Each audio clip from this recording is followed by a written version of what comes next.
I've been a no questions asked, fervent Bungie supporter since the original Marathon days up through the last Destiny expansion, and now I'm at a crossroads. Destiny 2's end of service announcement has brought me a mixture of emotions that are not only rooted in the game itself, but also life. A game that has been an integral part of my early adulthood to middle ages ending has brought about sadness, anxiety for the future, gratitude, nostalgia, and a longing for more, with an opportunity for reflection.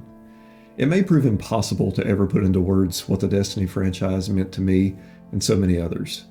Seeing the current situation with Bungie, Destiny, Marathon, and community reactions unfold over the last few days has made me believe that it's very important to give feedback and talk about an understanding I've come to with being a passionate and involved player and community member. Feeling the emotions from Destiny ending and seeing the reactions from other community members has solidified one thing. The worlds, communities, and emotions these games create and impart on us transcend the harsh reality of video game development, in that it is a financial business. However, when the financial reality collides with these experiences of players in the form of mismanagement, profit, and ambition, the players' communities and those that work on the games to give us these experiences end up taking the fall. I mourn the loss and ending of a world and shared experience that will likely never be replicated. But in this, I've realized that loyalty and passion lies with the games and worlds created, not the studio or publishers. And this is a hard pill to swallow for someone who viewed their belonging in the video game world to Bungie titles. I deeply hope that the Destiny franchise isn't finished forever, and someday in the future we can be resurrected by our ghosts and hear that nostalgic "Eyes up, Guardian." But until that day, we have to live in the reality now, is that one more update is to be excited for, and then we're entering into a current gaming landscape that is ever-changing and without Destiny.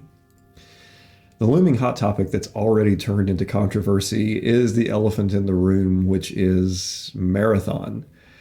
This controversy has seen community members and content creators seems to be intensifying, with the Destiny faithful openly stating that they refuse to play Marathon, and Marathon players seemingly celebrating the end of Destiny and calling Destiny players to play Marathon and throw support behind that new title. There's a simplification of feelings, but the vitriol coming from both sides isn't in the best interest of the community or gaming landscape as a whole. I don't believe that each community lashing out at each other is healthy or conducive for either franchise, and in a perfect world, both titles and communities can be successful.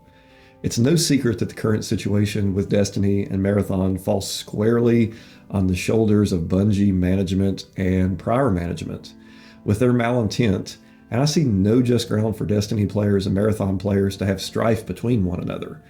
We're all gamers who are passionate about their loved franchises, but here lies my crossroads. Do I throw support to Marathon and an ongoing loyalty to Bungie, or do I lament the loss of Destiny and not play Marathon due to it taking resources from a game I've loved for 12 years? I think I've come to the conclusion that if our beloved titles are not guaranteed, then time is too limited to play titles that you don't enjoy or love just to be loyal to a publisher or a studio.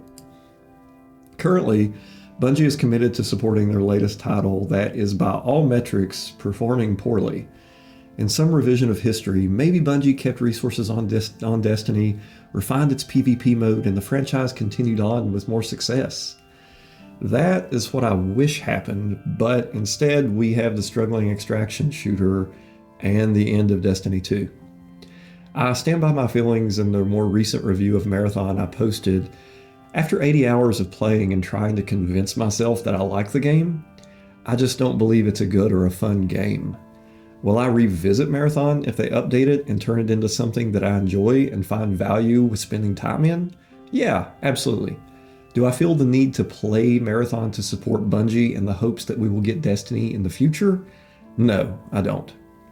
In no way do I wish Marathon to fail, and I hope the Season 2 changes they announced today build some momentum for it. However, I completely understand the sentiment of Destiny players not throwing their support and gameplay time behind Marathon. Players shouldn't feel loyal to a studio or publisher if the worlds they dearly love are being relegated to memory. If the eventual outcome is that Marathon ultimately fails and the Destiny franchise remains absent, it will truly be a sad example that the best experiences don't last forever, and a hopeful warning of the pitfalls of ambition for future game IPs. The takeaway from all of this, from me at least, is to be more present in the moment, as it's not promised to continue forever, and continually evaluate what is and isn't worth your precious time. Life is about having stories to tell, and one day after these feelings of sadness and loss of Destiny are gone, I hope to be able to tell the stories of Destiny and my life from 2014 to 2026 to a new generation of players in the Destiny franchise. The last update will be bittersweet, and I plan on doing a video diary of sorts for the past 12 years of the game and each season of my life it's been with me through. Hopefully all Guardians will make some unforgettable memories with the June 9th update, as Guardians never die, but we don't forget those who do.